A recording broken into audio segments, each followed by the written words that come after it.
two people on here right now? Or are we seeing the right screen? Yes, you're seeing the right screen. Actually, Hey. there's three of us because Mary Ellen and I are both in the same room. So hello, George. This is Barbara Great. Marcus from Mindray. Hello, Jane. Hey, welcome.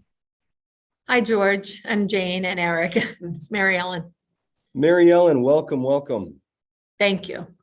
Okay, well, we're getting going here. This is Career Lab Wednesday. We're here every noon to 1 p.m. Central Time. And we focus on social and emotional intelligence and how that plays into developing in your career.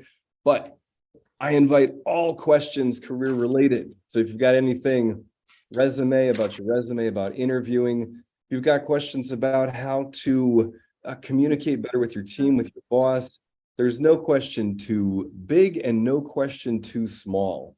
There's a few ways that you can engage with us. I love it when you jump in on Zoom. I can talk with you directly that way. If you can't do that, if you're viewing in through YouTube Live or LinkedIn Live, go ahead and type any questions you have into the chat section, into the comments section, and Jane will get those over to me. I'll do my best to answer those.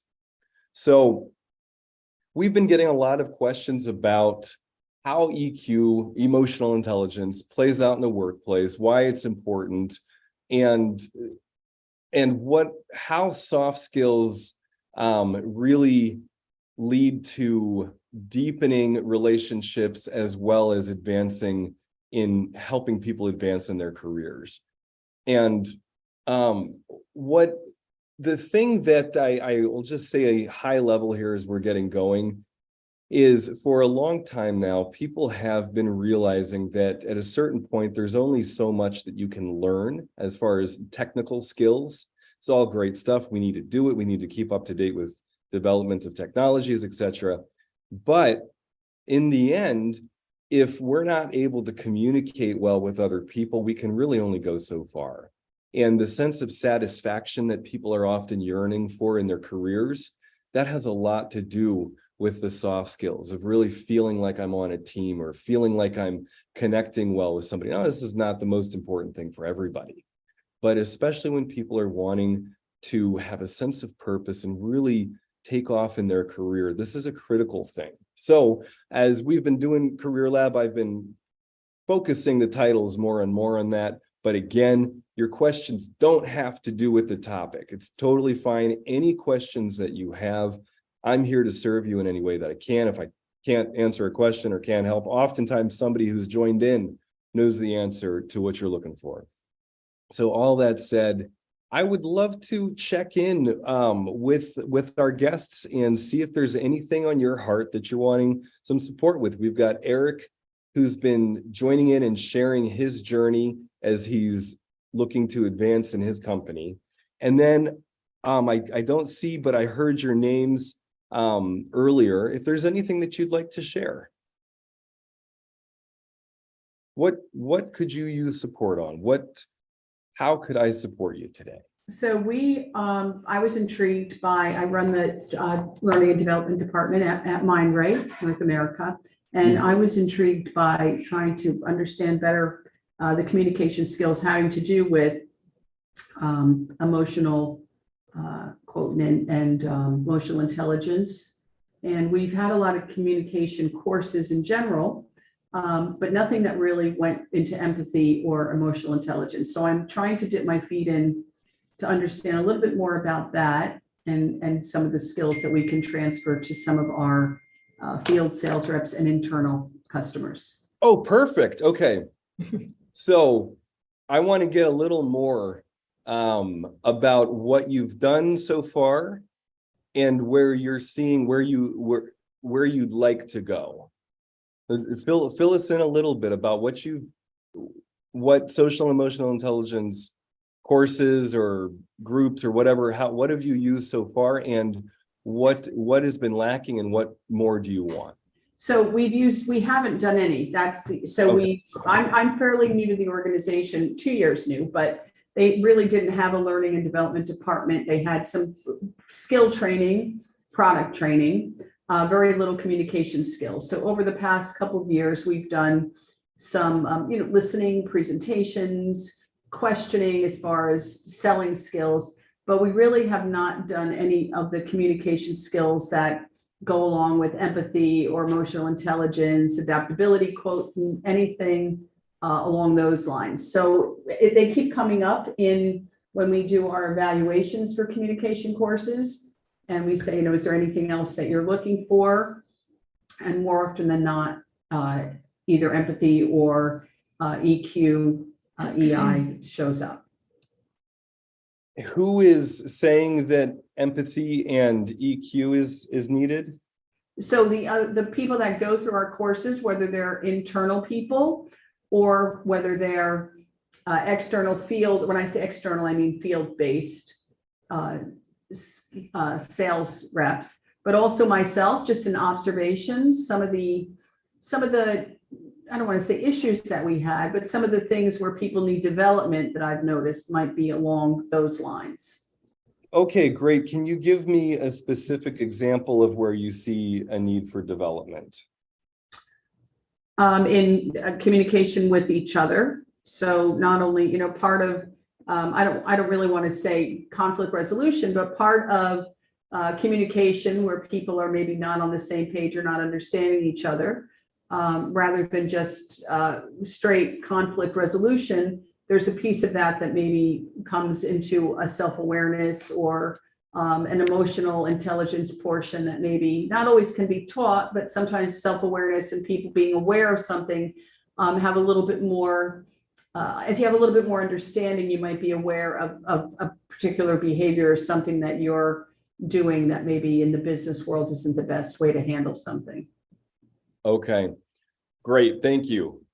So let's start with an individual, and I'll compare it to couples counseling. A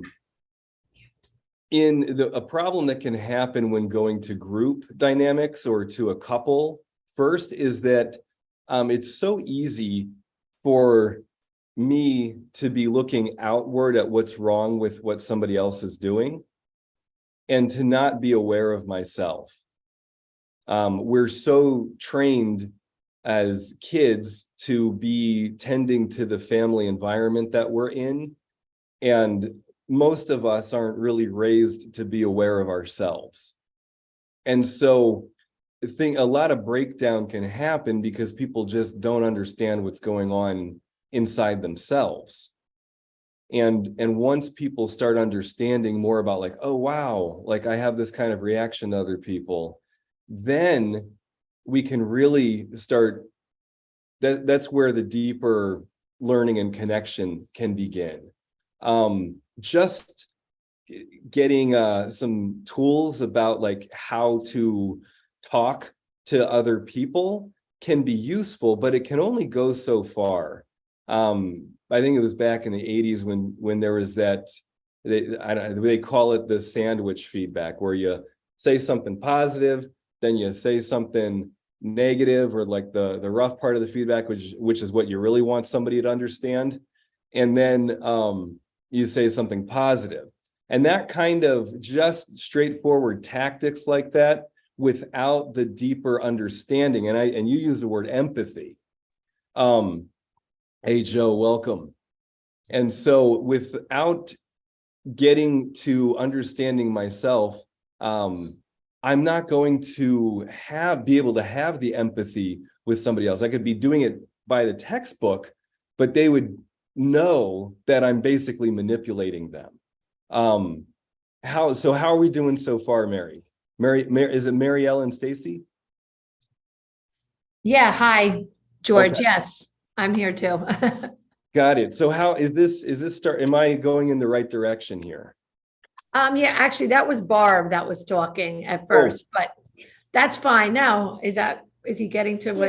Yeah, I understand. I'm on the same page.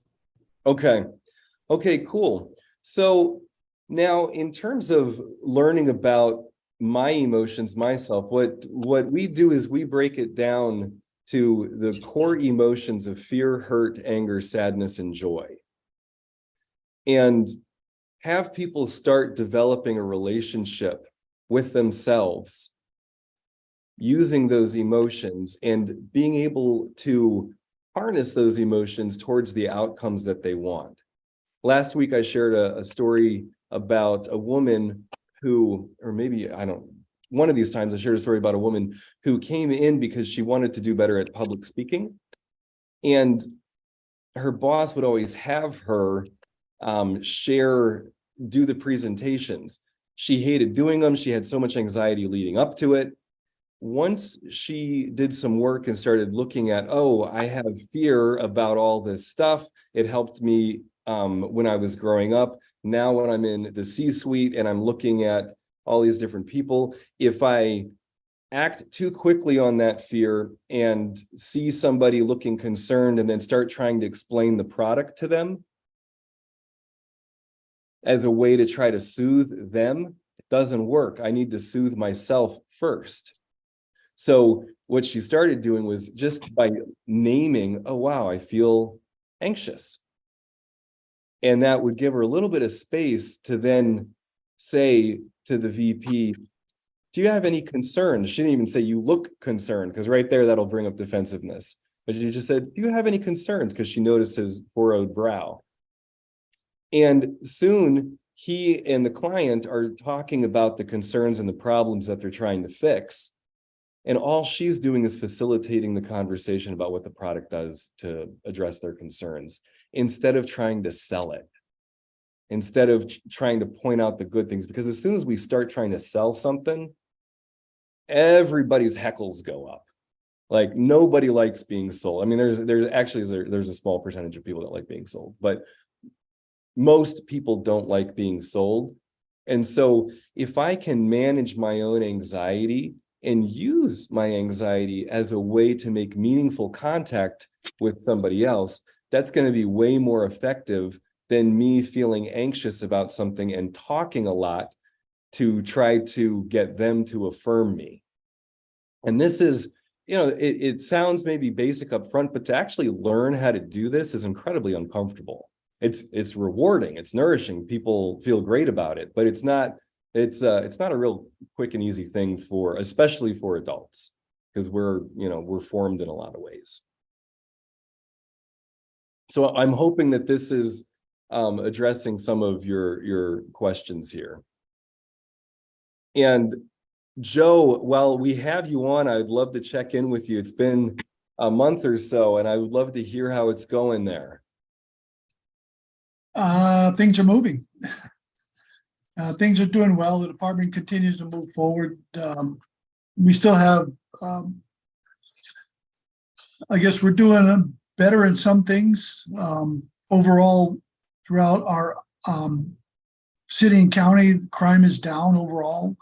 I'd like to take credit for that. I know there's multiple reasons for that, one of which is law enforcement and our ability to apprehend certain criminals, and then engage more with the community through our community policing team. So that's a big part of what we're doing.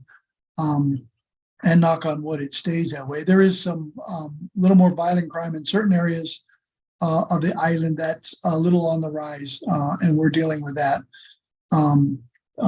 with not a task force, but that area commander is focused on solving the violent crime that's in their area. And so I give them full autonomy to do what they need to do in their geographic areas that they're assigned, and then whatever resources they need, that's my job to help them get there. And then we're still working. I got a presentation tomorrow on employee health and wellness. So how do we take care of the employees we have? How do we help officers through trauma and events that they may be experiencing, but withholding internally and not?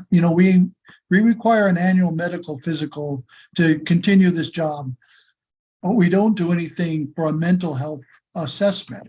And I'm not asking to, somebody to go see a psychiatrist or somebody unless they absolutely have to, but just to have an annual checkup. Our spouses are wonderful people, and we can vent to them in time when things are what we might be experiencing, but they're not always the professional in the medical field or mental health field. So why not provide a resource for somebody to talk to? And it's all anonymous, right? We're not asking for names. We're not asking for who's going to see whom. It's just about somebody seeking help. And so that's one of the things we're working towards, developing a policy toward that. And things are all in the future to help our officers and our civilian employees as well with all the things that they have to experience. Joe, okay, this is great. You're giving me a lot of info here. With the support that you're building with the community and the connection between the police and the community, can you say a little bit more about that? So my philosophy is, people often say it takes a village to raise a child. But it takes that same village to maintain and keep criminals that live in and operate in their areas. And so they all know who they are, or some of them know who they are. And so why not we work together? You helping us, you might have more influence on the family, the external family of the individuals that may be, suspected in criminal activity. And you may have a little more influence than we may have. Because when we come in, we try to talk, we try to, help assess and try to provide resources and things to steer people the right direction. And if you fail to do that, commit crimes, then incarceration is where we enter you into the criminal justice system, and it's up to that system to take actions from there. So our job is done once we initiate you, if you force us to initiate you into the system, and hopefully the system does what it does. But by and large, the community knows who these families are, who these people are, and why not the community get together and see what they can do to help each other solve these problems? Because the law enforcement can't solve these problems. These are society problems. These are communication and other external activities that help solve these. How do we get the messages out? How do we talk to these people? How do we meet either one-on-one or in large groups and have community meetings to discuss? So you're having police officers connect with the community directly. Yeah, absolutely. Okay. Yeah, so every officer is a community to me like I mean, I am so curious to see what happens. That sounds like something that would really make sense. It's worked in the past. We tried this back in the 90s.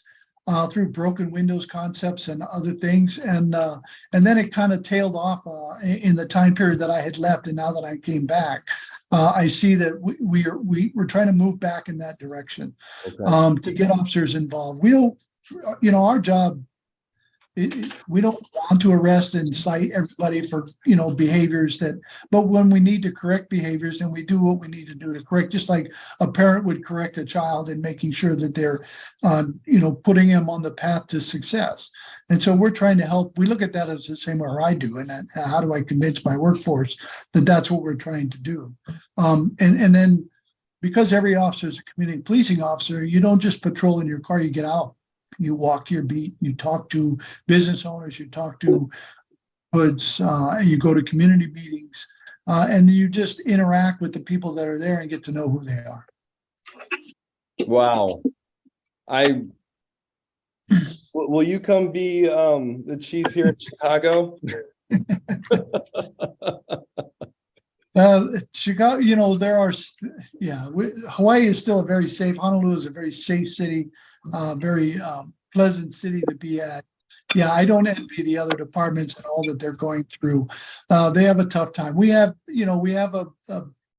a section of our population that just doesn't want to conform to society norms, and thinks that everybody has something that they want, and they just go out and try to take it. And so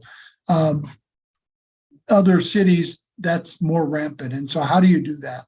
And do you have enough police officers to solve all those problems? That's the more difficult part. But it's a society interaction. We need everybody's help. We can't do it alone. We need politicians, government. We need the community members to help us. Joe, well, thank you so much for sharing about this. You mentioned the wanting to get the police support if they need it. Are you familiar with the book My Grandmother's Hands?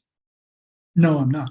Do you know Resmaa Menakem is his name? I'll throw that into the chat. Okay. That is out of the kind of the social and emotional intelligence work that I do. I have never read a more grounded and body-centered, emotional-centered healing book than that one. And he does work in Minneapolis, and he worked with soldiers coming back from Afghanistan. And so it's very focused on the body and our body's responses to trauma. And I mean, it's really magnificent. And I think one of the most helpful books that I've read as an American and kind of understanding how trauma works with me. And so you might check that out. And I know, you know, it's absolutely wonderful when people can work with a therapist directly to heal the trauma. And, you know, if that's not there yet, it may be helpful to be able to point people in the direction of some YouTube videos and a book if they're so inclined.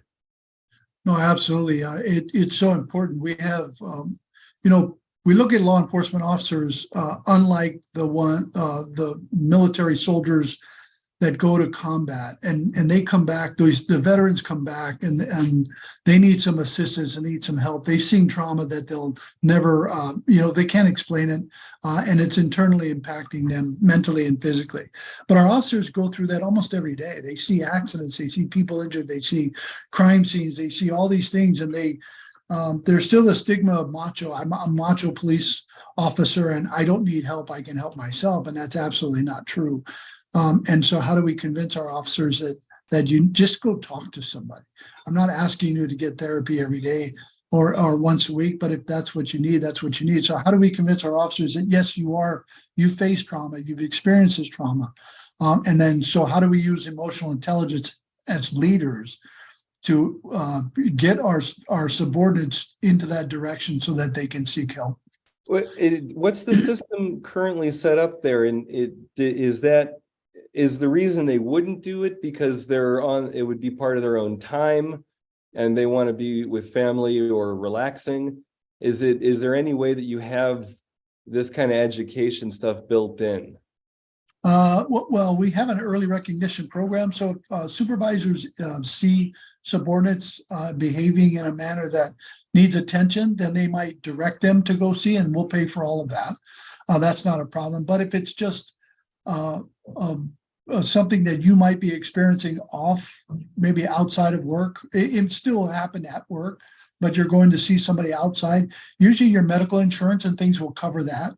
And you're pretty well, you know, a visit, monthly visit or a weekly visit is not out of the ordinary for medical insurances to cover most of that cost.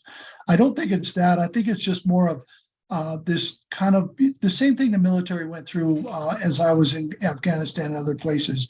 We had to convince the military members that it's okay to seek help. You're not losing. We're not going to take your uniform away. We're not, you know, that's not our goal. You know, of course, there are severe cases where you might harm yourself or others, and there needs to be an intervention. But by and large, most of that is not. It's just talking to somebody and getting through. And so we want to take guns and badges away from officers, but we want them to seek help and let them know that there might be something internal that they need to just take a look at. And that's all part of this 21st century policing as we move. Not a kinder, gentler law enforcement, but a more emotionally intelligent de-escalation kind of police officer who's able to assess a situation and de-escalate the situation instead of going up to deadly force if that has necessary. Now, and it may be too late for people already in, but is this part of the onboarding process for people to get this sort of education or bits while they're in training, and for it to be really normalized? It's all of the above. We want to hit the people that are in the department who are already facing trauma from all the things they've seen, say, for the last 20, 25 years they've been a police officer, all the way down to the new recruit coming in, to make sure that they're educated properly and have the tools necessary that maybe the 25-year veteran didn't get when they went through the police academy because we weren't aware of some things. And so now we're more aware. do you ever bring in somebody, a specialist to talk about this stuff and train as part of the onboarding or part of a meeting? Yeah, so we have Dr. Champion, who's head of the mental health in our Department of Health. He's now on a governor's task force for mental health with homeless and other individuals, but he still comes in to help us with our crisis intervention training, which is an additional training outside the police recruit training that we provide to all officers. We have a 3-year plan to get everyone through this system. Although it lacks a little bit, we've got to get it back and going again. But we have, a large cadre of officers who are already trained in this extra 40 hours of crisis intervention. So how do you understand somebody in crisis? What does that mean? What are they going through? And so that's what we're trying to go. So Dr. Champion is just a great asset for us to ask for help if we need. He's available to come and help teach and do all the things that we're just great people. So it's a team effort here. We're federal, state, local. We ask for each other's assistance all the time because we're a gated community, right? The only way in and out of here is so whoever's here is here. Yeah. In the middle of Pacific, we're 24, 40 hours away from, any kind of excess help that we might need, either through a disaster or something. And so we got to do it ourselves. And so to do that, we rely on each other. Okay, well, Joe, thank you so much for the update. And I want to actually tie some of this to some earlier questions about, in training people to do something differently than what they've done before. As kids, we're still in a hypnagogic state. We're open to suggestions in all kinds of ways. We're curious, exploring the world. Once we become adults, that becomes a lot harder. And this is the work of Jack Mesereau. He talks about transformative learning. He says childhood is about development, adulthood is about transformation. And so we're formed in childhood, and then as adults, it takes a conscious intent for us to really shift.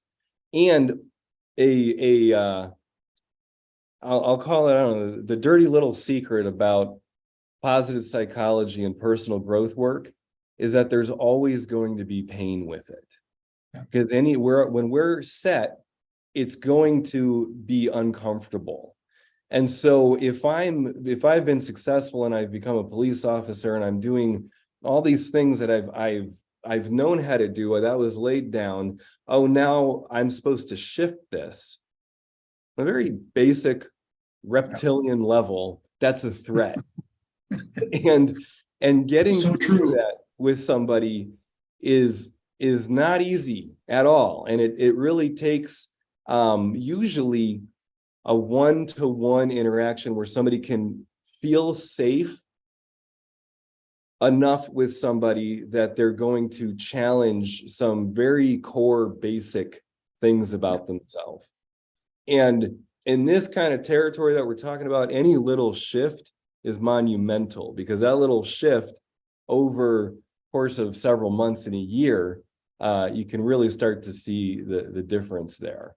And so, I think, and then in terms of developing a sales team, and that bit of being open-minded and being coachable about how to do something differently, have more empathy with the people that I'm talking to. Just somebody suggesting to me that I don't have empathy, inside right there, I'm already pissed off at you. And it's a matter of educating and a matter of being with the person that I'm talking to.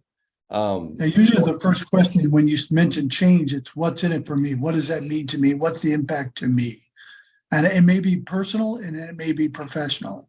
But that's, once you understand the purpose of why you're changing, it's sometimes more palatable, but I agree with you. It's trying to herd cats and dogs to make the change, and people are fighting you all the way. Yeah. Yep. And that's in coaching. So much of it is about the client making the decisions. And my job as a coach is I primarily ask questions and make observations. And once in a while, if I'm feeling like really taking a risk, I'll make a suggestion, but also make sure that the person understands that to throw it out if it's not useful. Right. And so, you know, this learning and developing is incredibly rewarding and a challenge. Yes, trying to get people to understand that they're lifelong learners. Some people just don't want to. They don't want to learn anymore. They just want to do their stuff and retire, but it doesn't work that way. Yeah. Because life continues and things change as you develop. In the next 30 years of your career, the world may change. And are you prepared for that? Are you ready for that? When you want to retire, it's not going to be the same as it is when you just started 30 years before. Totally. More and more, it changes quicker and quicker, and will probably continue until we're not on this planet. Really good way of describing it, George. Yeah. Hey, Vern, welcome. Hi there. I want to do a quick. Exciting. Really very interesting, Joe. Thank you very much. You're welcome, Barry. Well, Joe, thank Sure, you. Joe. And I want to do a quick room reset for everybody who's been joining in. This is Career Lab Wednesday. We're here every Wednesday, noon to 1 p.m. Central Time.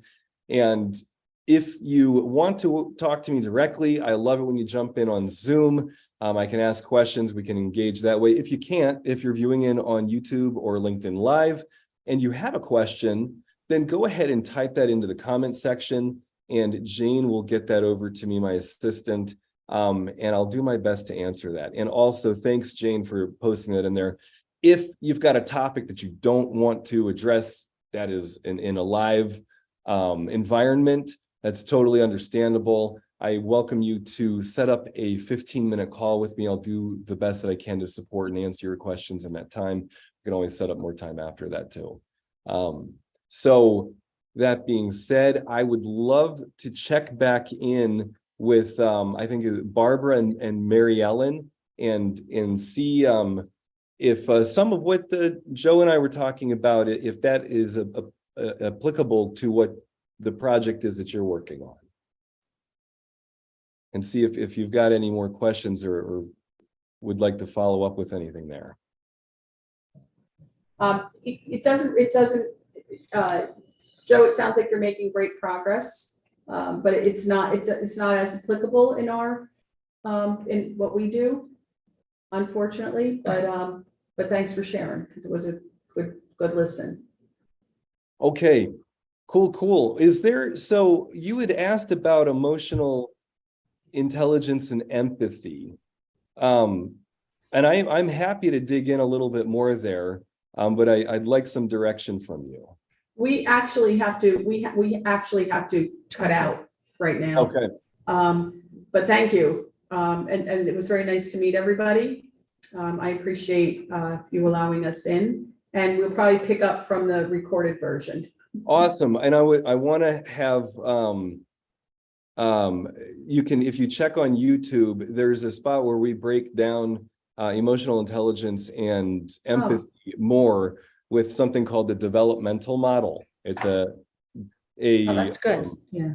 Psychology, existential, and human development model all combined together. And so go ahead and take a look at that. Jane, if you can.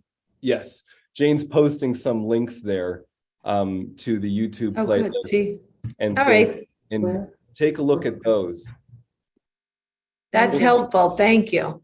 You bet. Thank you so much for joining in. It's a Thank pleasure you. have Nice to meet you, I look Joe, forward to Vern, being in touch. James. Bye-bye. Thank you. Thank you. Bye-bye. Right, go Bet. Thank you, Jane. You too.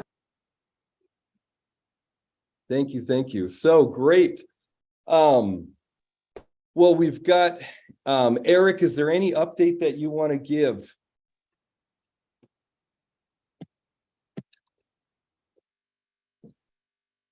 Okay, I'm going to move on.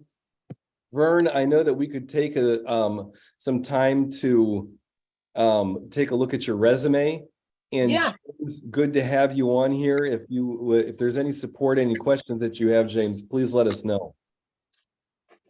So thanks for sending over your resume. Is it cool if I do a screen share here? GD, when time permits, I have a question. This is James. Okay, great. Great. Vern, is it cool if I share your resume on, if I do a screen share? Sure, that's fine, George. Okay. So the first thing I noticed, can everybody see that?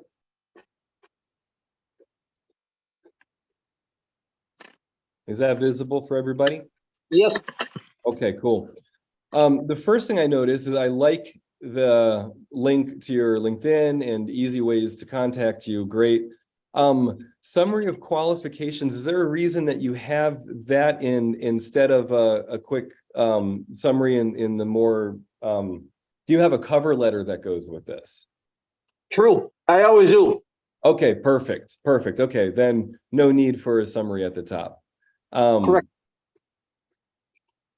So this first thing, 14% of savings for projects and total development costs by resolving numerous development issues involving due diligence, involving many. I might break this down more, Vern. Yeah, I'm listening. I might put it into another bullet point.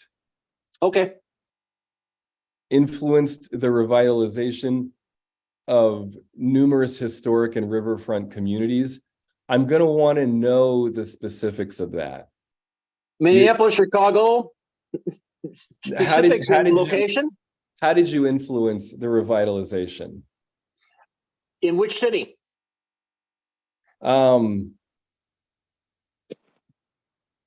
Is there In a different common? cities, it's different things. Well, Red Wing? let's see if we can bucketize. Detroit? And how did you do it in Detroit? Okay.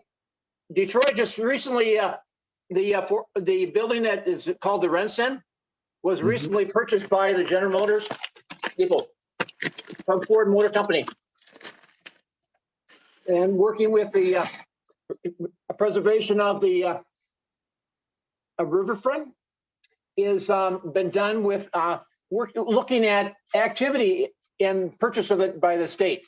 As you might remember, this has got a long story, but I'll try to make it briefer. And that is that Detroit was going through a time where, in fact, there was a real desperate shortage of money to run the city. And so they were selling off a large amount of the areas that were once known as the city's municipal parks. And the island that's out in the water, that's bought by the state of Michigan. So by each and every community, it's a little different. So right there is an issue in that when I asked the question, Vern, I got lost.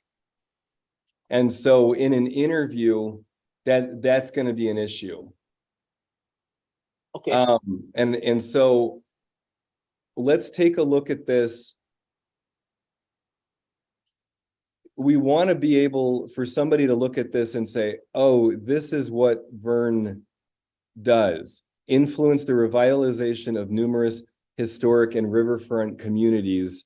I need to know some kind of we look at what was the situation, what was the task that you did, what was the action, and what were the results.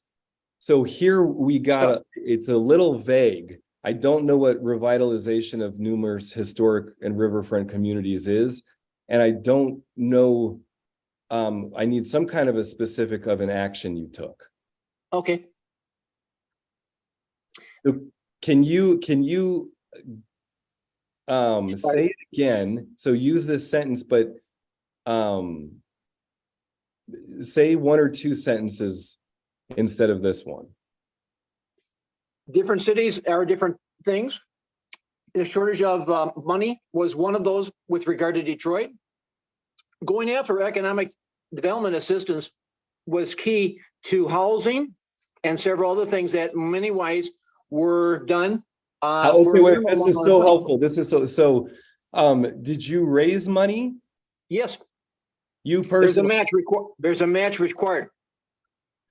Okay, so great. So, raised influence revitalization of numerous historic and riverfront communities by raising money.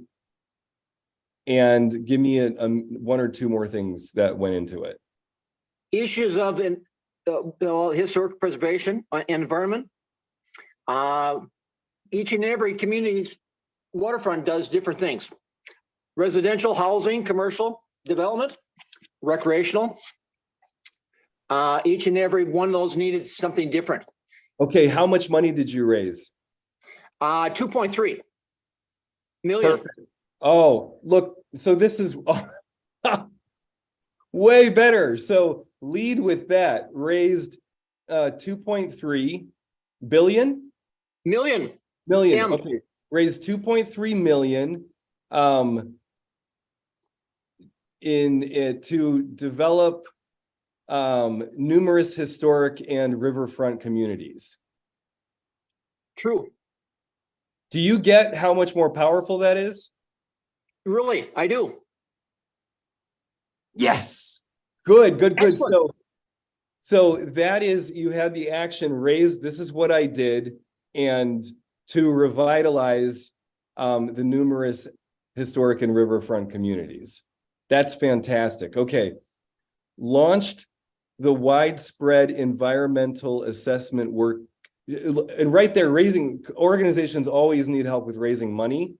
So that needs to be something that, is highlighted and people get, oh, if we bring Vern on, he's going to help make the money flow. That's like right there, you have my attention. Thank you. That's good.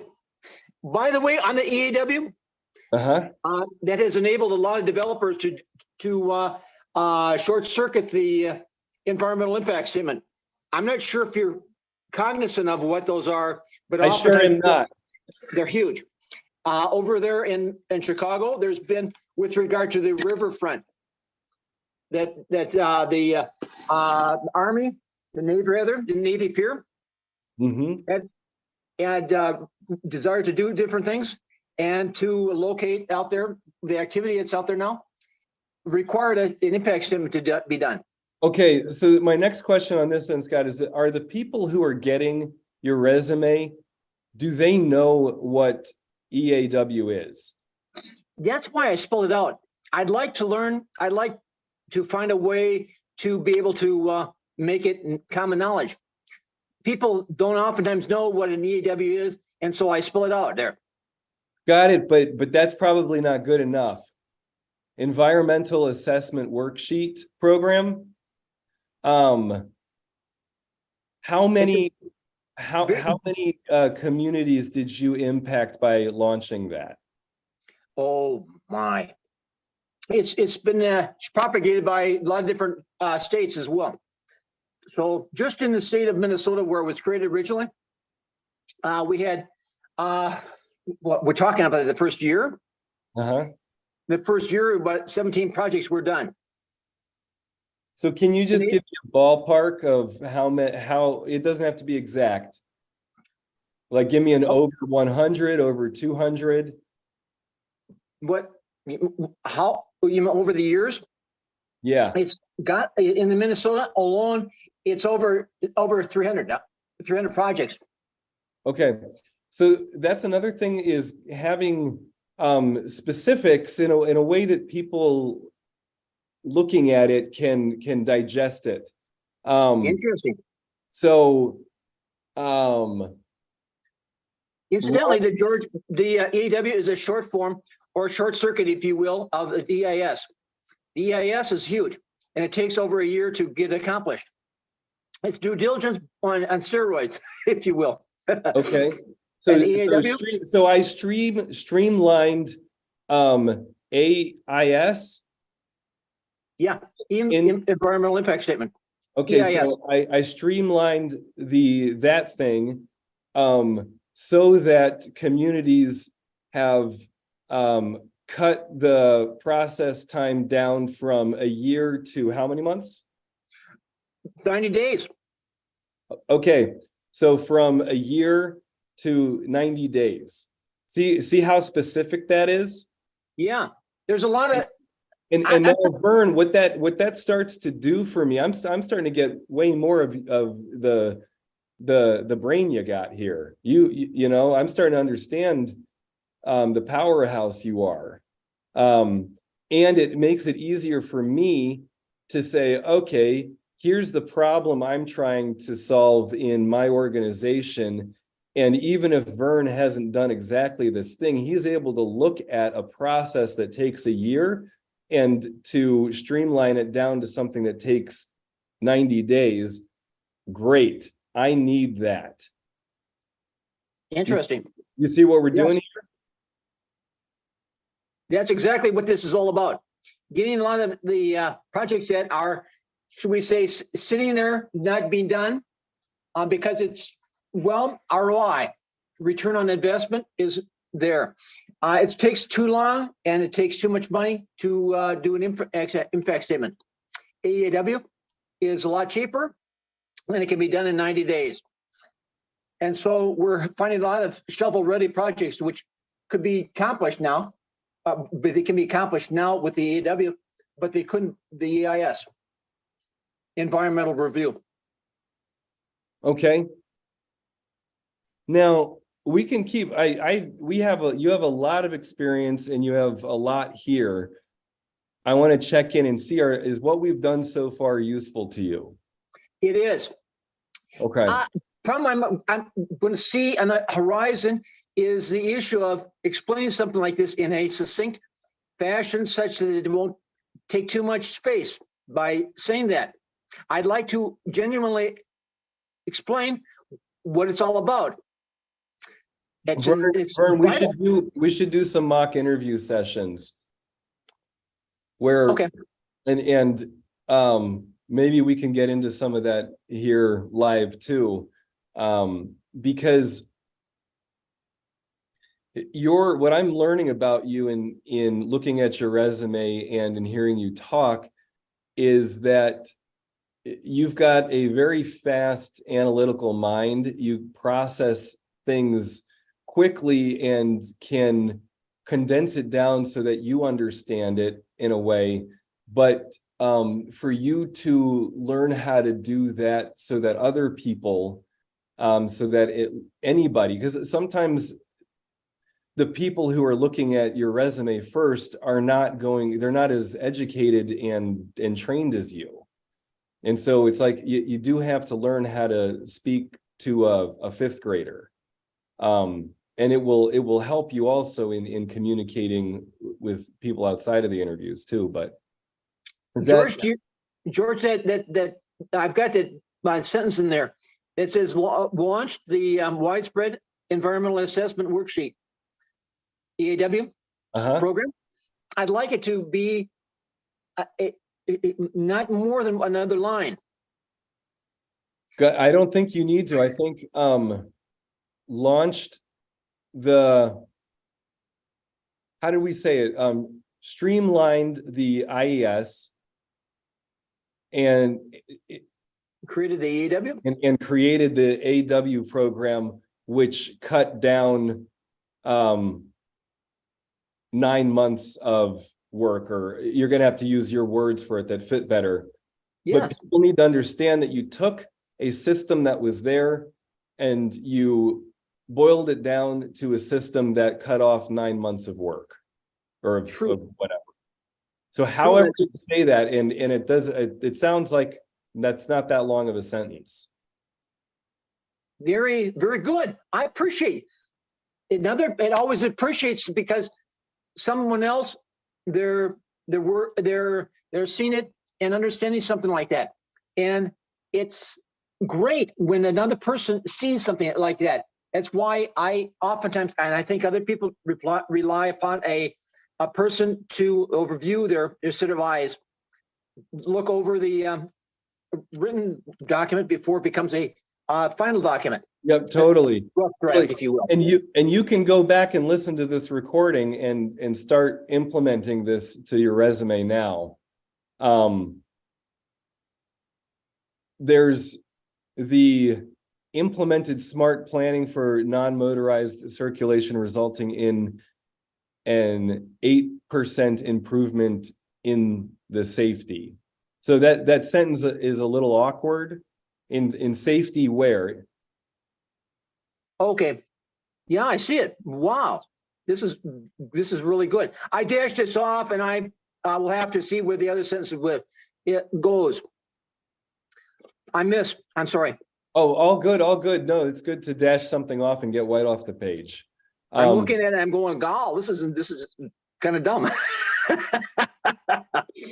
So implemented smart planning and when you say smart planning, is that should it all be capitalized? Well, usually, yes.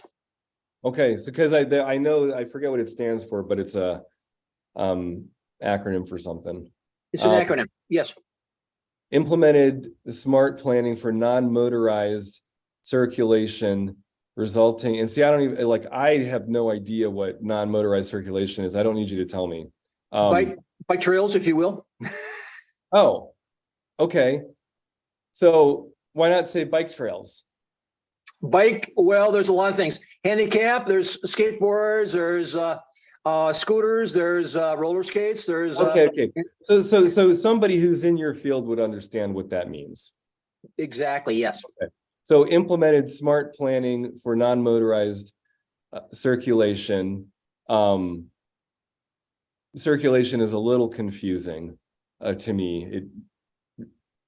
Non-motorized trails or something, resulting in an 8% improvement in safety. Now, that's a good one. That this bullet point is probably your best bullet point so far, because I can see that, okay, you implemented. Now, I don't know how you did, but at least it sparks me as an interviewer a good question, because I'm going to ask you, how did you implement smart planning? But you need that acronym capitalized for Yes. okay, great. And then, so Vern did something that resulted in 8% improvement of the safety. So right there's a whole lot more I want to know about it. I think you could make the sentence a little better, but at least what I'm getting is that you do things that get results. Yeah, and it's all per the National Safety Council. Yeah, I do, George. Seriously. So I would love to see your cover letter too, and see if that's portrayed in there, that you get results. There's two things, Vern, that people are looking for. Does somebody take an initiative, and do they get results? And a third thing is do I like working with them? Right. But up front, if you can communicate that you take initiative and you get results, I mean, that's right there. You're going to have a lot more people looking at it. Excellent. Thank you, George. I appreciate it. You bet. I think we could certainly spend a lot more time on this. And Vern, it's feedback to you that you've been on for. Oh, can I give you straight feedback here? You sure may. Absolutely. Okay. I'm listening. Enjoying. Cool. So you've been joining in Career Lab for a while, and I've looked at your LinkedIn, and in talking to you, I know that you're a very bright guy. Like, I know that you're smart and you get things done. I didn't know that you got things done to the degree to which you do. And I have not known that you are as good as you are. And you've been joining in for a while. It's strange. I enjoy it too. I know, I get that you do, but there's a way in which you present yourself that isn't doing you any favors. And for you to get the support and help that you could get, to have you presenting in a way that really shows the value of your work, Yes, I think you owe it to yourself. interesting. I haven't understood the complexities that you deal with and how good you are until today, looking at your resume with you. I guess I'm kind of a geek, George. I think. Yeah. Okay, cool. And even just you saying that, yeah, you know, I am a geek for this stuff. I am very good at it. And, you know, I think you could do a whole lot here, man. I encourage you to, let's take some more looks at this. Let's have you interviewing better, and let's see what we can do here, because this is exciting stuff.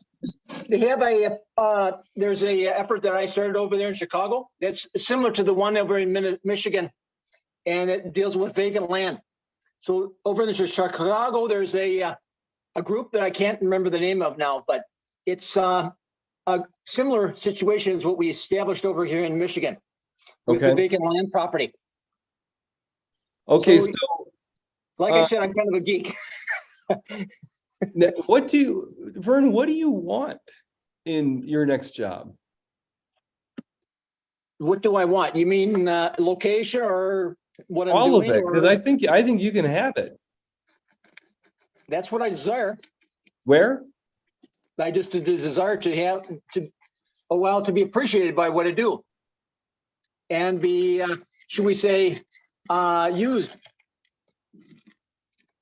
There's a lot of different individuals who, in many ways, start out doing these things, but they may not, you would say, be successful in accomplishing it. And I do. I'm a real big deal about implementation. Okay, well, let's talk more about this, because you certainly, I don't see any reason you couldn't be doing exactly what you want to be doing. Let's find out more. Okay. Excellent. Okay, sweet. Well, Vern, thank you so much for sharing that. Thanks for sharing your resume. Few things about that. You can always look this up on YouTube. There's a lot of videos that are either PAR, which is problem, action, result, or STAR, situation, task, action, result. Main thing is you want anybody looking at your resume to understand what issue or problem or task needed to be done, the action that you took to do it, and the result. And that's 1, 2, 3. Well, you do that and people will understand better what it is that you did. And so we did a little bit of that with you, Vern, and your resume. And so thank you so much for sharing your resume with us. And I think a lot of people could probably benefit from this section of today. George, you may see in your inbox tomorrow. I'll have the STAR story and maybe a cover letter to you. Fantastic. All right, Vern. Okay. Good stuff. And James, we've got like a minute left. Is there anything that I can help you with in that time? Vern, thanks again, man. I really appreciate you. Very welcome.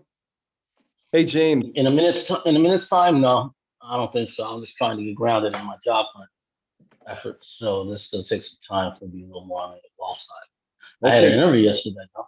Did you get the oh, great, congratulations. Where at? University of Chicago. Fantastic. How's your resume right now? I think it's fine. Okay, maybe next week we'll do some resume work in Career Lab. And in our session, James, send me if you haven't sent me your resume in a while, send it to me again so I can take a look. Okay, great. Right. Good stuff. Well, everybody, thank you so much for your engagement today. I am George Miller. This is Career Lab Wednesday. I'm here to support you in your career at whatever stage you're in. Oftentimes we'll get into social and emotional intelligence. That's my specialty. And I've learned some things about resumes and interviewing over the years, and I enjoy that as well. So any questions that you have, I will do my best to answer, support you in it, or direct you in somewhere that you can find it. And again, we've got our YouTube channel where you can watch recordings of this and also learn some more things about social and emotional intelligence. And again, if you want to meet with me, there's something you want to discuss that you don't want to share in a live environment like this, set up a 15-minute call with me. I'll do my best to answer everything that I can in that time, and support you in the ways that I can. And if you need more, we'll talk about it there. All right, everybody, take care. Happy summertime. I'll see you next week. Stay cool.